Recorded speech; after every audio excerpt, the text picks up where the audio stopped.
Salam alaikum, Azul Fillaoun, bonjour. Vous savez maintenant, depuis le temps que ça dure, que dans le top 3, quand nous signalons ou que nous commémorons des événements importants, cruciaux, nous le faisons presque toujours, avec un certain décalage. Autant dans le temps, pour prendre du recul, que par rapport à l'angle de traitement. Vous pourriez nous dire que c'est parce qu'on trouve toujours le moyen de faire les intéressants, ce qui n'est pas plus mal puisque notre but est de vous offrir des programmes qui puissent vous intéresser. Sinon, où serait l'intérêt? L'événement que nous évoquons aujourd'hui nous tient particulièrement à cœur. Cela fait 23 ans que Si Mohamed Boudiaf a été assassiné sous les yeux du peuple algérien et du monde entier. Mohamed Boudiaf, un homme sorti tout droit des pages les plus émouvantes, les plus fabuleuses de notre histoire. Celui qui fut le ciment entre ceux qui firent du 1er novembre le jour de l'éruption révolutionnaire. Mohamed Boudiaf, celui qui opposa un énergique fin de non-recevoir à un certain Abdelaziz Bouteflika, qui lui avait été dépêché à la prison de la Santé en France par un certain Boumediene pour lui proposer de devenir le chef du nouvel État algérien quand l'armée des frontières aurait pris le pouvoir par la force dès la proclamation de l'indépendance. Il a violemment rabroué Bouteflika, lui reprochant, ainsi qu'à celui qui l'avait envoyé, de vouloir voler les fruits de la victoire pendant que le peuple donnait la vie de ses enfants. Ben Bella n'aura pas les mêmes scrupules, malheureusement. Ceux qui avaient réussi à l'allécher allaient le lui faire payer très cher, 3 années plus tard. Mohamed Boudiaf allait, lui aussi, payer très cher son refus et son opposition à ceux qui avaient décidé de faire main basse sur l'Algérie naissante. Il allait rejoindre les grands leaders de la révolution algérienne sur les chemins amers de l'Église. Il eut la chance de ne pas avoir été assassiné, comme le furent Karim Belkacem, Mohamed Khedr, Mohamed Chabani et tant d'autres combattants de la liberté qui n'avaient pas accepté de se laisser corrompre par les nouveaux maîtres. Mais Mohamed Boudiaf, comme tous les révolutionnaires qui s'étaient opposés aux voleurs du feu sacré, ne baissa jamais les bras. Il continua de se battre avec l'énergie du désespoir jusqu'au jour où il suivit les obsèques du président Houari Boumediene, qui étaient alors transmises par la télévision algérienne. Il fut choqué, profondément meurtri par les scènes d'hystérie de nombreux de ses compatriotes qui pleuraient le disparu qui s'évanouissait au passage de son cortège funéraire. Il ne comprenait pas, lui qui avait combattu cet homme pendant si longtemps, qui avait refusé de se laisser acheter par lui, par amour et par fidélité pour son peuple, que celui-ci manifeste une telle affliction à la mort de celui qui avait volé l'indépendance, qui avait tué, exilé ou corrompu les révolutionnaires les plus purs pour s'imposer à la tête de tout le pays comme seul et inamovible représentant de la légitimité révolutionnaire. Si Mohamed Boudiaf, celui qui avait écrit le bouleversant « Où va l'Algérie ?», a, à ce moment-là, décidé de dissoudre le parti d'opposition qu'il dirigeait, le PRS, et de mettre fin à son action politique.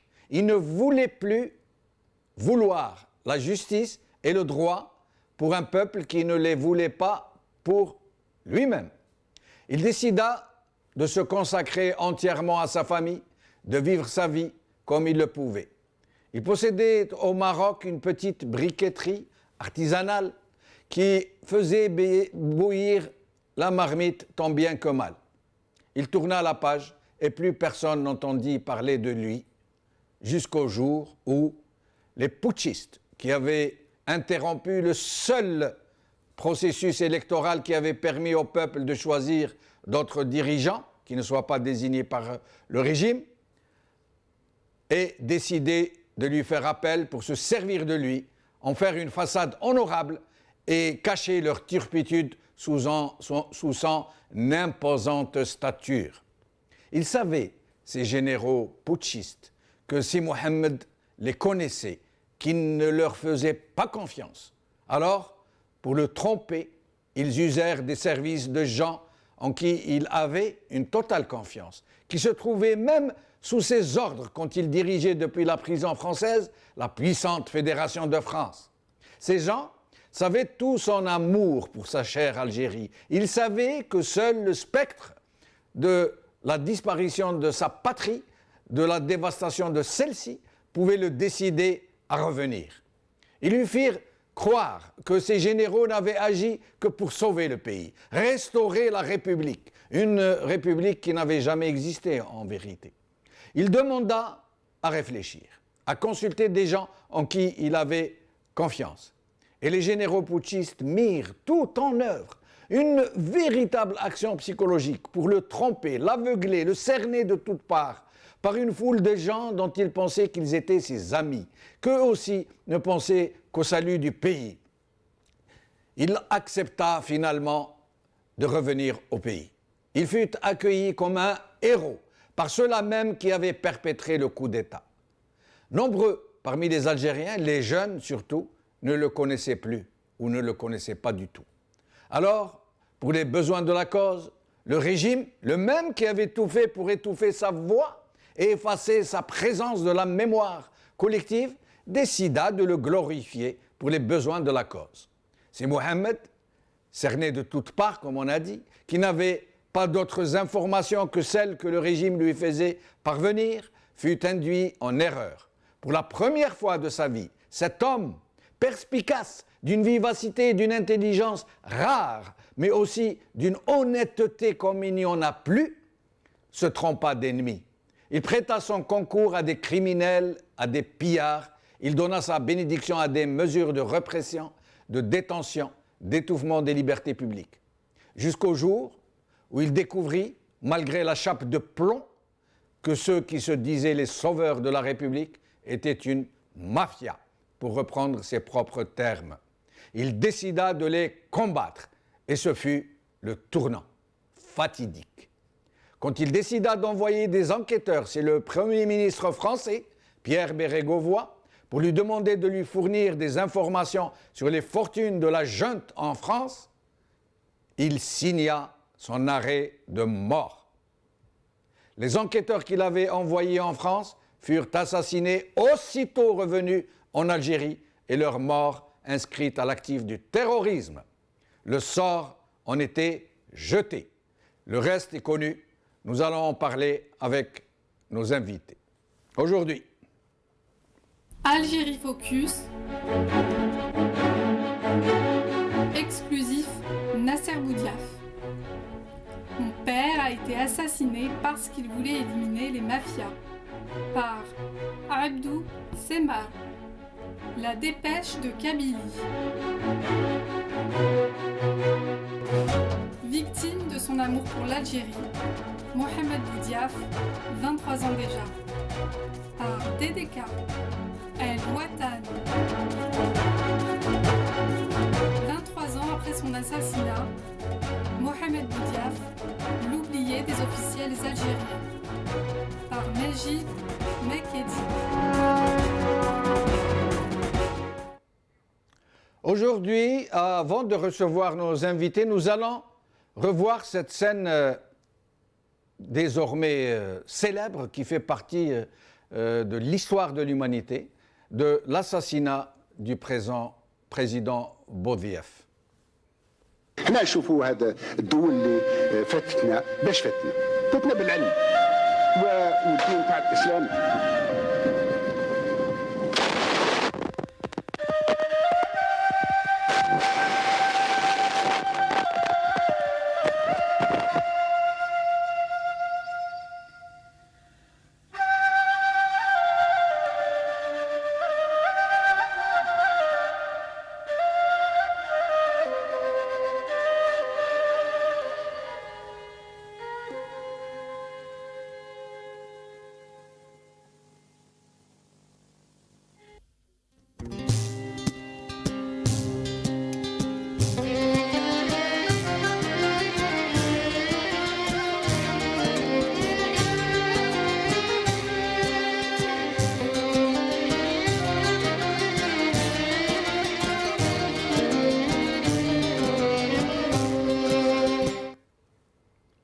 Avec nous aujourd'hui, Nasser Boudiaf, fils du défunt, Mohamed Oulehlou, membre de la Ligue algérienne pour les droits de l'homme, Sadr Temmache, témoin et blessé lors de l'attentat. Il était à côté du président assassiné au moment où on lui avait tiré dessus.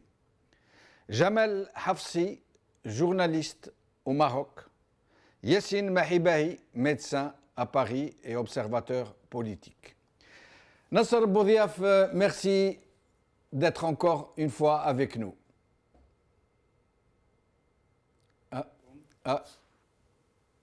Nasser Boudiaf? Oui. Ah voilà, c'est très bien. Alors Nasser, 23 ans déjà, toujours rien, le même blackout, le même silence, aucune enquête sérieuse, aucun procès qui se tienne, qui soit sérieux. Finalement, ils ont réussi à enterrer l'affaire? Si, parce que ça fait depuis 23 ans que ça dure cette histoire. Mais moi, je vais directement au but, si jamais. Oui. Je voudrais poser une question à ceux des généraux qui restent encore en vie. En l'occurrence, Khaled Nazar et le général Toufek. Ya Jama'a, si c'est un acte isolé, il n'aurait pas été possible sans les négligences qui ont été qualifiées de coupables par la commission d'enquête nationale. Qui a été démis de ses fonctions suite à ces négligences coupables. Quel haut responsable a endossé la responsabilité morale devant l'incompétence des services? Oui. Donc, ne s'agit-il pas de l'assassinat d'un chef de l'État?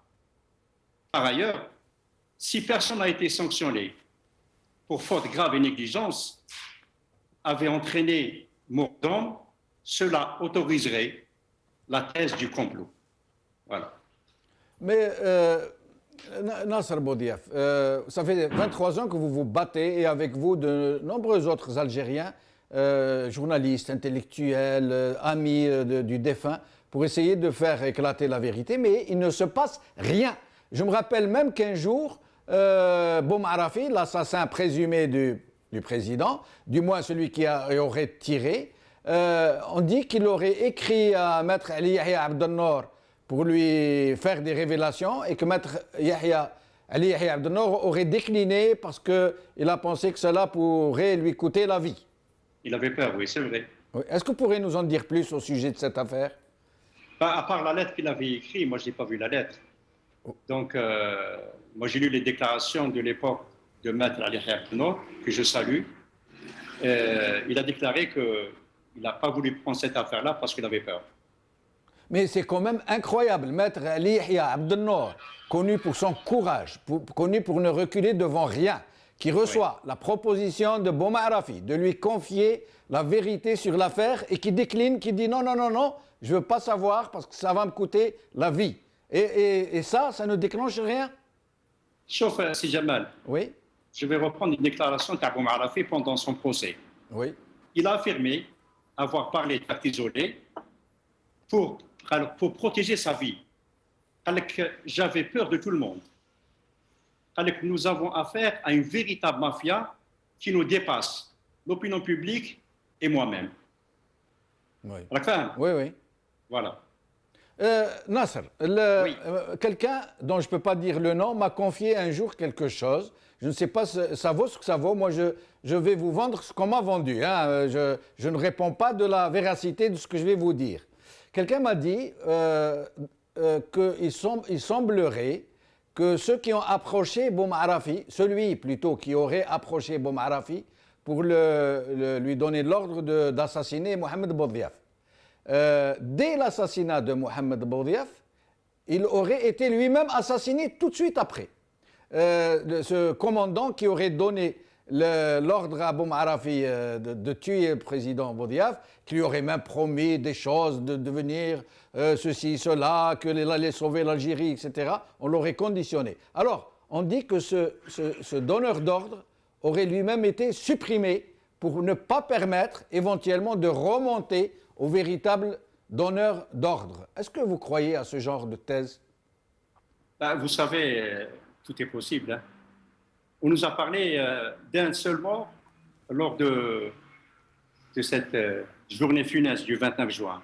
Oui. Il y avait une journaliste qui était pas très loin de l'estrade. Elle m'a affirmé qu'il y avait derrière le rideau déjà un cadavre. On n'a jamais parlé de ce cadavre. Eh ben, ouais. Donc avec eux, tout est possible. Et moi, je me rappelle, Nasser Boudiaf, que dès le lendemain, le journal Le Soir d'Algérie, je ne sais pas si vous en rappelez vous aussi, avait fait un article par un journaliste qui était présent sur les lieux. Et il avait écrit, il avait dit que celui qui avait tiré sur le président, qui était derrière son dos, que tout le monde aurait vu dans la salle, avait une barbe rousse. Est-ce que vous vous en rappelez de cet article? Non, pas du tout. Ah ouais. Non. C'est le lendemain de l'assassinat, je me rappelle très bien. Hein. En tout cas, pour approcher un peu votre thèse, Oui. Boumarafi, le procès qui s'est déroulé, d'abord, il n'y avait pas les avocats de la défense, parce que Boumarafi les a refusés. Et les témoignages qui se sont défilés, personne n'était capable de reconnaître Boumarafi. Oui. C'est incroyable, non? Mais Nasser, est-ce que le président Mohamed Boudiaf a envisagé réellement de mener une véritable enquête sur ceux qu'il qualifiait de mafia? Oui, la preuve, ces militaires qui ont été envoyés en France, Oui. et ils ont été tous tués à leur retour. Ils étaient au nombre de 3 ou de 4, Nasser Boudiaf? Je crois qu'ils étaient 3. Oui. Ils ont tous les 3 été assassinés aussitôt retournés à Alger. Quand ils ont rencontré Bérégovoy, c'était le seul qu'ils ont trouvé une oreille attentive. Ils voulaient les aider.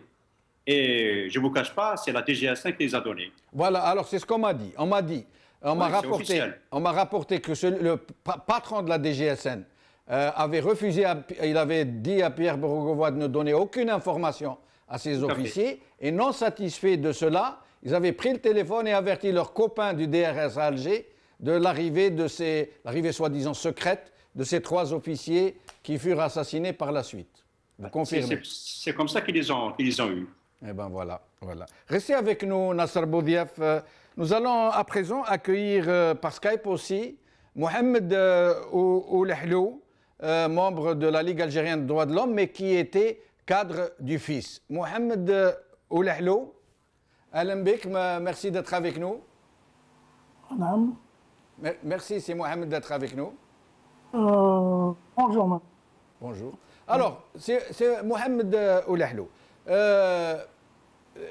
Pendant longtemps, les islamistes, les gens du FIS, ont accusé Mohamed Boudiaf de tous les péchés, notamment d'avoir signé les dispositions pour la création de camps du Sud, pour avoir autorisé les grandes rafles, les arrestations. Aujourd'hui, avec du recul, qu'est-ce que vous pensez? Qu'il a été piégé, qu'il agissait par penchant naturel anti-islamiste?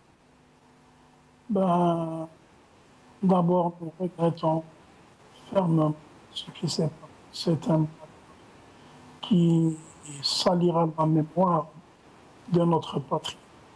La mort de Mohamed Boudiaf, rahimahullah, qui est l'un des pères de la révolution algérienne, que l'histoire, nul ne peut renier l'histoire de ce grand homme. Seulement, ce que nous reprochons, et c'est une réalité puisque c'est un fait, ce qui s'est passé, c'est lui l'ordonnateur, puisqu'il était le patron du HCE, ce fameux comité d'État, le Haut Comité d'État, qui est pour nous une institution illégitime et illégale d'ailleurs, d'avoir ordonné d'ouvrir ces camps du Sud, ces fameux camps du Sud, et surtout le grand mal, c'est sur les sites où la France avait fait ses expériences pour sa bombe atomique. C'est ça, c'est vraiment... À ce jour, on n'arrive pas à comprendre comment Mohamed Boudiaf, le grand Mohamed Boudiaf, fut victime et a été arnaqué par cette mafia bâtarde qui dirige à ce jour. Restez avec nous, Mohamed Oulehlou. Nous allons demander l'avis de Nasser Boudiaf. Nasser, vous êtes avec nous toujours. Oui, mais je n'ai pas tout entendu. Hein. Je vais vous répéter, mais je me demanderai justement, Mohamed Oulehlou, de hausser un peu le ton. Mais sinon, il reconnaît la grandeur, il reconnaît la stature de votre père, du président Mohamed Boudiaf. Il reconnaît que c'était un grand homme, que c'était l'un des principaux révolutionnaires qui ont permis à l'Algérie de devenir indépendante, mais qu'il déplore néanmoins qu'il soit tombé entre les mains de ce régime, qui s'en sont servis, et qu'il déplore que malgré tout, ce soit lui qui ait été l'ordonnateur, puisqu'il était président du HCE, de mesures comme la création des camps du Sud. Non, c'est faux. J'ai dénoncé ça plusieurs fois. Le Jamaat al-Fis, il ne veut pas écouter. Quand l'ouverture des camps du Sud, ça, il a été signé par l'Arbi Belkhair. عندي le journal officiel. نعطيلك la prochaine fois le numéro وطلع عليه. Oui. Mais lui était au courant, Nasser, il était au courant. Mais bien sûr qu'il était au courant. Et il ne s'est pas opposé. Il ne s'est pas opposé. Il ne s'est pas opposé parce qu'il pensait que c'était la meilleure solution. Oui. C'est d'éviter des tueries pour rien. C'était ça son idée, parce que j'ai discuté avec lui à l'époque. Il m'a dit, je les ai mis à l'abri parce que les autres étaient décidés à tuer tout le monde. Oui. Et après, il a eu des échos qu'il y avait des maltraitances et tout, qu'il y avait des gens qui n'avaient rien à voir avec le fils, qu'ils ont été embarqués parce qu'ils sortaient des mosquées. Et il a envoyé une délégation. Elle est partie, elle a fait son enquête, et ils ont fait un rapport à mon père, et l'Aïd le fait, il commence à les libérer. Et ça, c'est une évidence, c'est une vérité. Est-ce qu'il ne vous a jamais confié ses véritables états d'âme, ce qu'il pensait de tout ça? D'abord, quand il est rentré, il m'a dit, je savais que la situation était catastrophique, mais pas à ce point. Oui, oui. Il savait que ça n'allait pas du tout dans ce pays. Mais il m'a dit, quand j'ai mis mes pieds, j'ai découvert autre chose. Et à un certain moment, il avait décidé de quitter. Il est parti d'ailleurs au Maroc, il est reparti au Maroc, en plein... Il est parti parce qu'il y avait mon frère qui allait se marier. Oui. Et comme c'était une date qui a été arrêtée depuis longtemps, elle a été arrêtée 2 ans auparavant, oui. Donc il a tenu à partir. Mais heureusement, parce que nous sommes 4 frères, oui. Nous sommes tous mariés aujourd'hui, assistés au seul mariage au Maroc. Moi, mon mariage, il était mort déjà.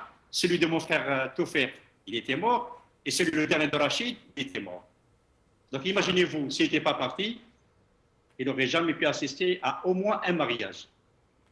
Restez avec nous, Nasser Boudiaf. Nous allons recevoir un journaliste marocain. Vous savez que votre père était particulièrement apprécié au Maroc. Vous le savez très bien, puisque vous y avez vécu vous-même.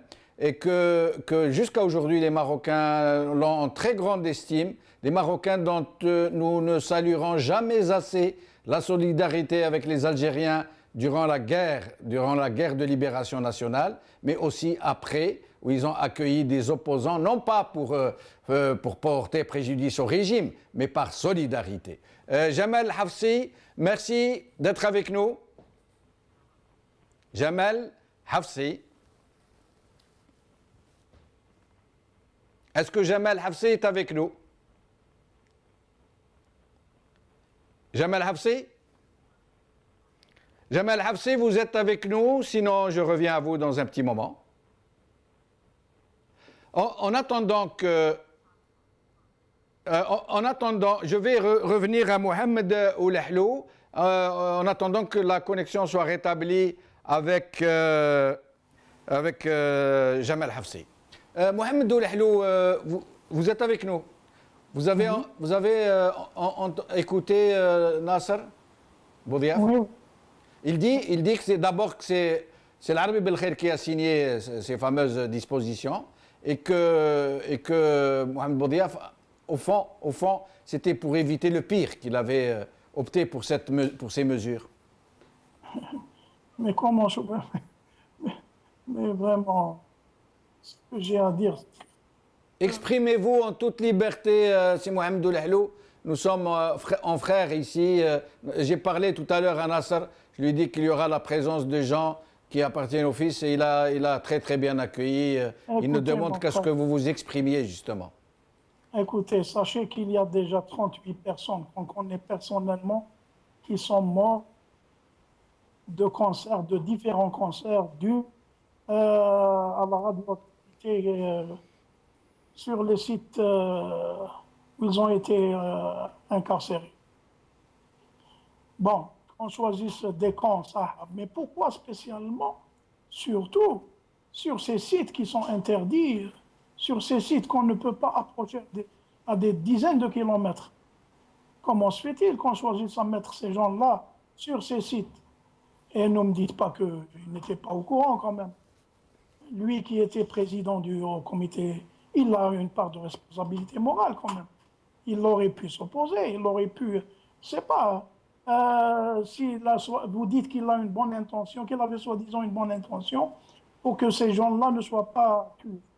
C'est qu'il savait qu'on allait les exécuter alors. C'est pire encore. Là, je ne comprends pas rien. Comment, à ce jour, ça reste une énigme. Comment un président ou un responsable de l'envergure de Mohamed Boudiaf soit victime d'une telle arnaque. C'est vraiment, pour ne pas dire autre chose. Hein. Mais Mohamed Oulehlou, ils ont ramené Mohamed Boudiaf parce qu'ils pensaient qu'ils pourraient le tromper sur tout. Ils connaissaient son honnêteté, ils connaissaient son intégrité, mais ils pensaient surtout pouvoir le tromper. Et ils l'ont trompé. Et la preuve, le jour où ils n'ont plus pu le tromper, ils l'ont tué. Le jour où il s'est réveillé de cette anesthésie dans laquelle il l'avait plongé, ils l'ont éliminé.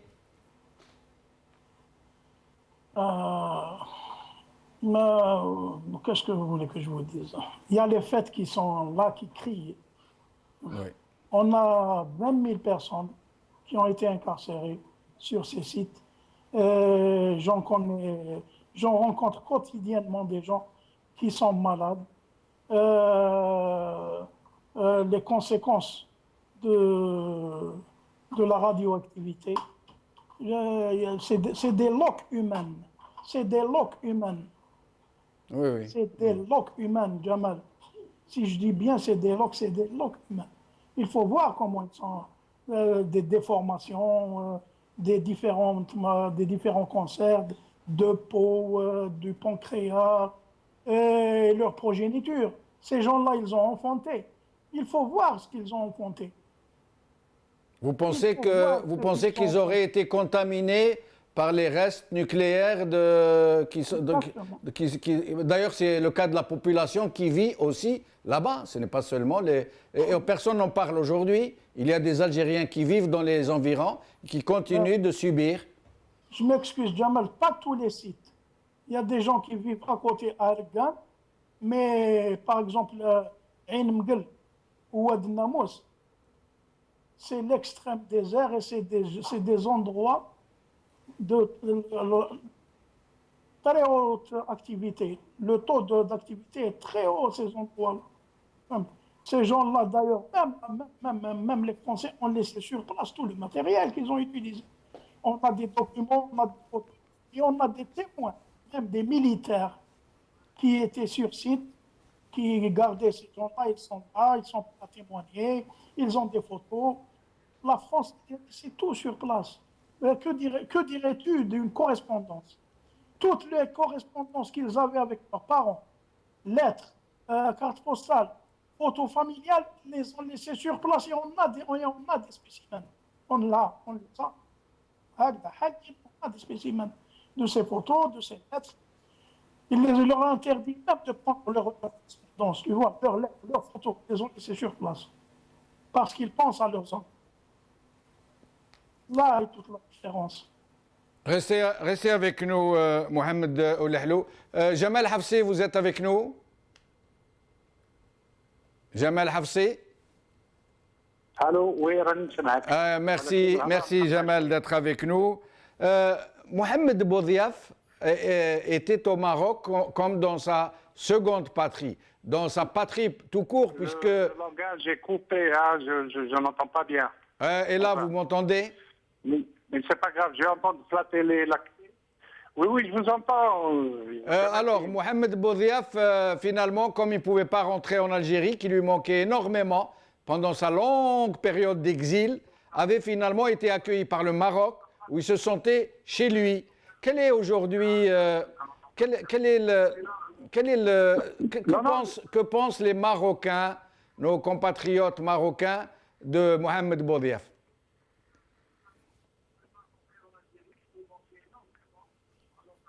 Jamal Hafsi? Je vous entends. Jamal Hafsi, il faut mettre la télévision, il y a un problème, vous mettez le volume de la télévision, vous ne pouvez pas nous entendre. Il faut mettre la télévision à 0.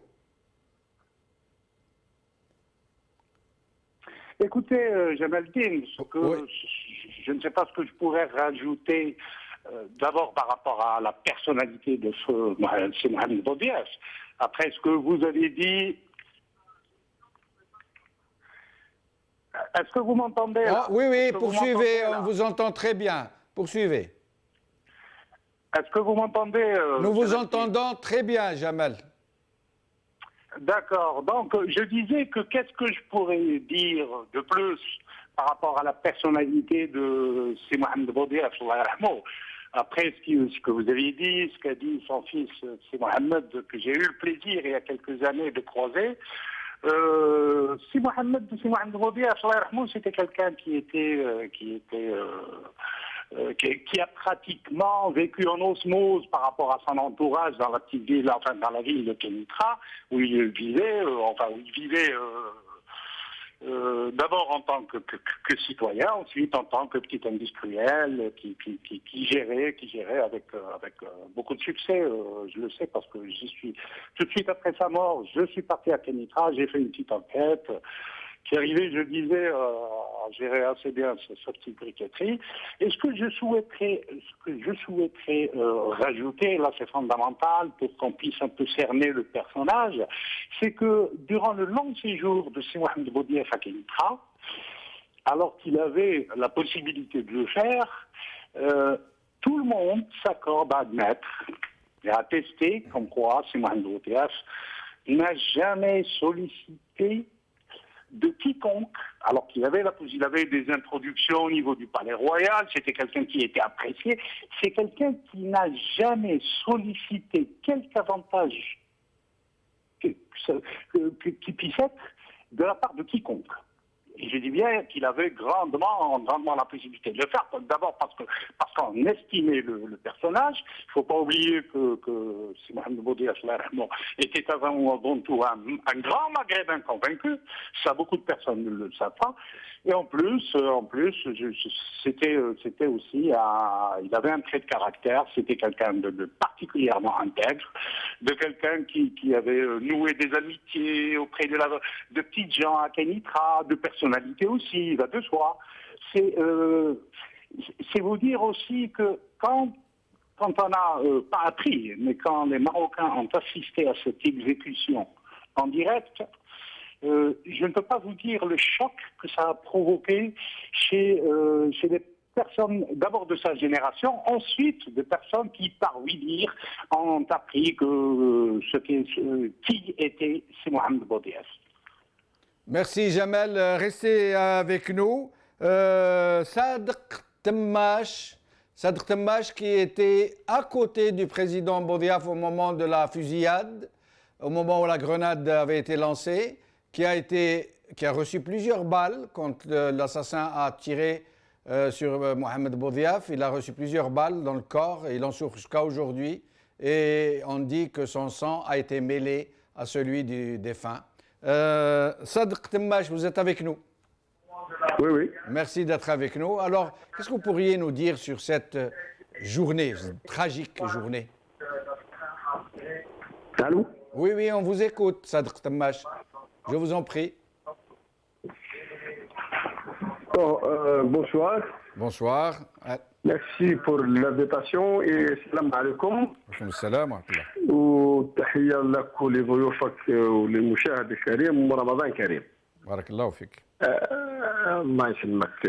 Permettez-moi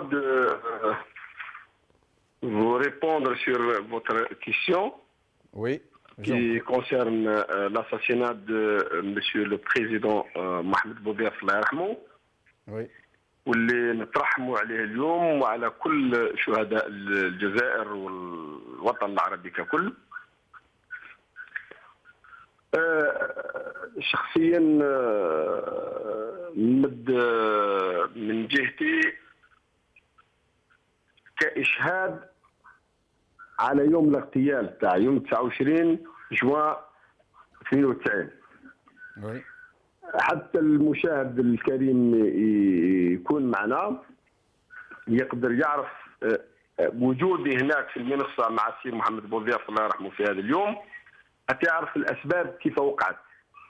هو يوم 18 يعني le 18 juin 1991 j'ai écrit une lettre publiée au journal Salam avec si Mohamed Abbas qui était derrière l'initiative نتاع العودة تاع سي محمد بوضياف، كتبتها في الجريدة، وبالتالي كانت تنشر من جوان 91 إلى غاية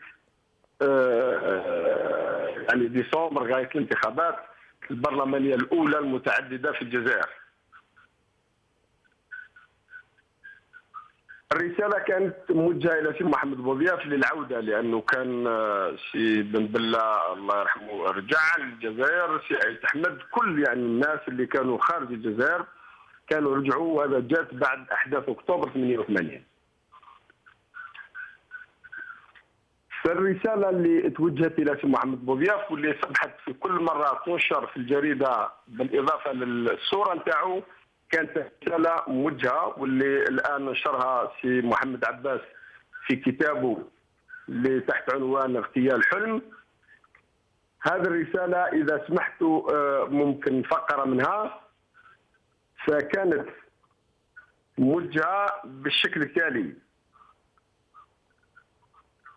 اتجاه شخص ارتبط اسمه بالثورة التحريرية الجزائرية الكبرى وأحد صانعي تاريخ هذه الأمة، ذلكم الرجل اسمه محمد بوضياف الذي فضل البقاء في المنفى بعيدا عن التناحر من أجل السلطة وحفاظا على الأخوة وأبناء العمومة. Oui. Oui, je vous en prie, poursuivez. صادق تماش. صادق تماش. Allô. Poursuivez, nous vous écoutons, Sadr Tamash. D'accord.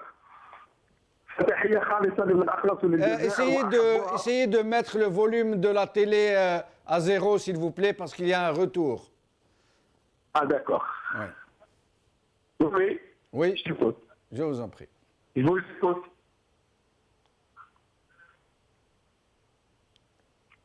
Poursuivez, Sadr Tamash, il nous reste plus beaucoup de temps, s'il vous plaît. Ouais. D'accord. دونك قلت تحية خالصة من الأخلاص للجزائر وأحبوها وناظروا من أجل استرجاع السيادة الوطنية، وأصبح من غير الممكن أن يقضي أمثال هؤلاء العظماء بقية حياتهم دون أن يتطهروا بمواطنهم الزكي ودون أن يتمون بصعيده الطيب. وتشاء الصدف في جوان 92 29 جوان 92 أنه سي محمد بوضياف يلبي الدعوة تاعنا في عنابة في قصر الثقافة بعنابة، وكنا دايرين ملتقى en tant que président de l'association nationale pour la promotion de l'insertion des jeunes. كنا دايرين الملتقى الوطني في 48 ولاية، لبى الدعوة، وبالتالي كانت معاه حوالي 50 دقيقة شخصيا والشباب اللي كانوا موجودين، حتى اطلع على النشاطات تاع الشباب. وكان كمناضل تشعر بأنك تتكلم مع مناضل يعني زالت معاه كل ما يسمى بالبروتوكولات تاع الرئاسة تاع الرئاسيات، وبالتالي كان فرحان. وكان الشباب يعني تلقوا أمل كبير في المستقبل مع سي محمد بوضياف المناضل اللي يحمل قضية وهموم الجزائر منذ طفولته ومنذ يعني الحركة الوطنية، وخاصة كما تعرفوا في اللقاء تاع 22 اللي يعني 22 شاب جزائري اللي فجروا ثورة التحرير، وبصفته هو منسق للجنة السبتة المنبثقة عن 22.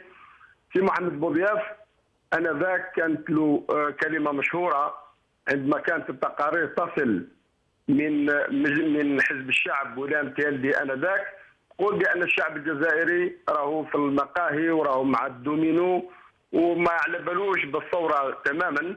وهنا سي محمد بوضياف قال لزملائه انذاك اللي استشهدوا رحمهم الله سأفجرها ثوره ولو بقرده، يعني بشواده نتاع شفه. وتبعوا سي العربي بن مهيدي انذاك وقال لزملائه اما ان ناخذ قرار لتفجير الثوره او انا اللي نجيب لكم الكوميسار الفرنسي يديكم الحبس. اذا هذا الشخص اللي التقينا به ولبى الدعوه وكنا موجودين في عنابه مده 50 دقيقه لغايه ما طلعنا للمنصه، وهناك كما تشاهدوا في الصوره اللي سبقت انه سمعنا انفجار، انا كنت على يساره وسمعنا انفجار.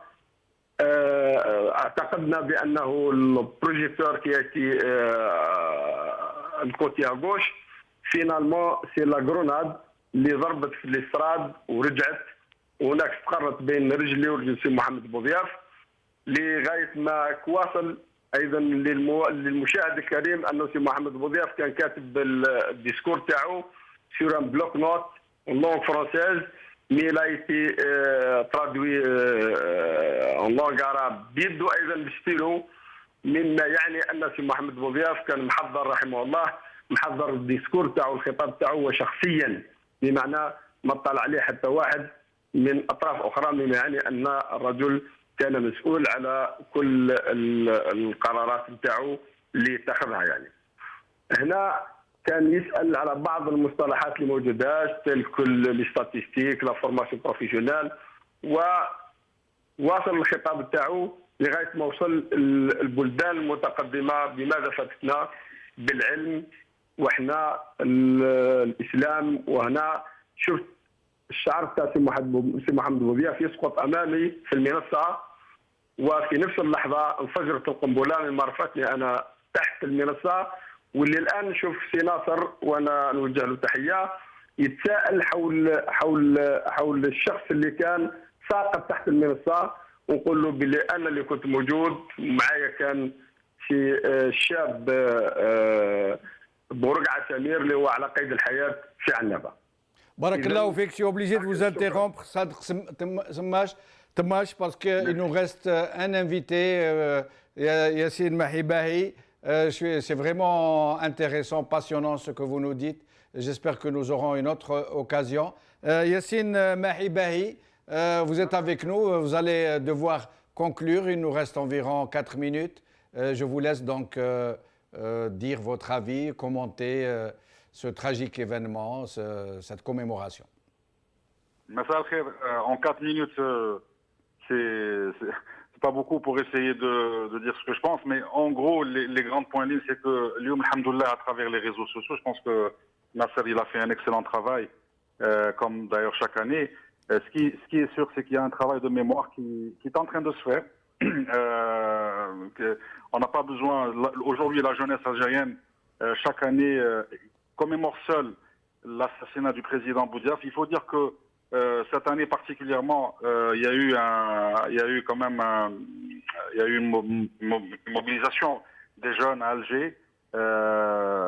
في المقبرة فتح العالية نوجه تحية الأميرة بوراوي وكل الأشخاص à Paris, etc. Mais ce qui est malheureux, c'est une honte quand même de dire que parce que justement l'assassinat du président Boudiaf a été programmé, la liquidation de Boudiaf a été programmée par la mafia politico-financière. Il a été victime des manipulations d'un régime aussi malade, aussi moribond, aussi pervers. Et ce qui est vraiment une honte aujourd'hui, c'est que aucun officiel, aucun ministre n'a assisté à la commémoration, n'a été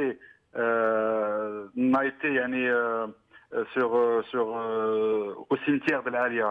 Ce régime, depuis 1999, le président actuel, quoi qu'il a fait la campagne présidentielle, justement, un fonds de commerce, Alain Mohamed Boudiaf, il disait, je me rappelle très bien à Oran, quand il voulait se faire élire, l'Algérie avant tout disait Boudiaf, l'Algérie avant tout disait Boudiaf, sauf que quand il est arrivé au pouvoir, il a dit je ne veux pas qu'on commémore l'assassinat de Boudiaf, je veux qu'on oublie ce dossier-là, justement, pour pour faire plaisir à... Yassine Mahibahi, merci infiniment. Voilà. Merci infiniment. Je suis désolé de ne pas vous avoir consacré plus de temps. Nous allons laisser Nasser Boudiaf conclure. Nasser, Yassine Mahibahi vient de nous dire qu'aucun officiel n'est venu cette année à l'Alia pour commémorer la disparition du président défunt. Oui, c'est une honte pour eux, pas pour nous. بودياف التاريخ تاعو يهضر عليه واش تحب هاد الناس هذوما يمشي مع الوقت غدوه بوتفليقه يروح يجي واحد اخر يشفوا عليه هذه وي انا حبيت برك سي جمال نولي برك شويه السيد تاع الحلو هذايا كي قال لك بودياف ماشي عطي كونديسيون نهار دخل بودياف لو بريمي ديسكور واش قال فيه قال ها هي يدي ردوها للجميع il a envoyé des gens à Hnachi ils sont vivants encore hein راح شاف الناس حشاني الله يرحمه قال نو قال حنا ما نحبسوش. Oui, oui. Il est venu, il n'a pas dit que je vais discuter le fils. Le fils, je l'ai trouvé, il va activer. Ça, dans la norme. Qu'est-ce que برا ولا العياط والتكسير et tout. Mais il a attendu ça, là ils ont refusé. C'est l'histoire qui le dit, c'est pas moi. Merci, merci Nasser. Dans le dernier mot, donc à chaque fois moi je donne le dernier mot, on va encore faire une autre tournée.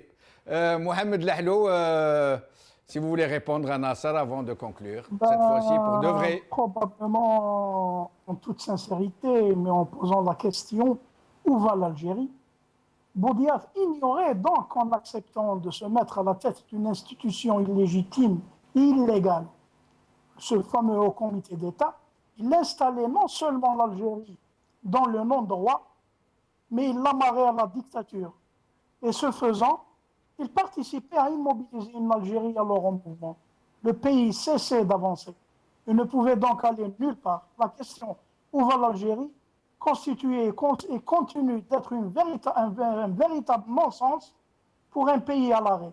Boudiaf semblait superbement ignorer que son concours était sollicité pour simplement finaliser la manœuvre de stationnement.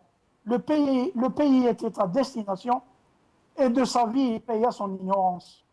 Merci Mohamed Lahlou, merci Nasser Boudiaf, merci Sadr Temmache, merci Jamal Hafsi, merci Yassine Mahibahi, merci d'avoir suivi cette émission.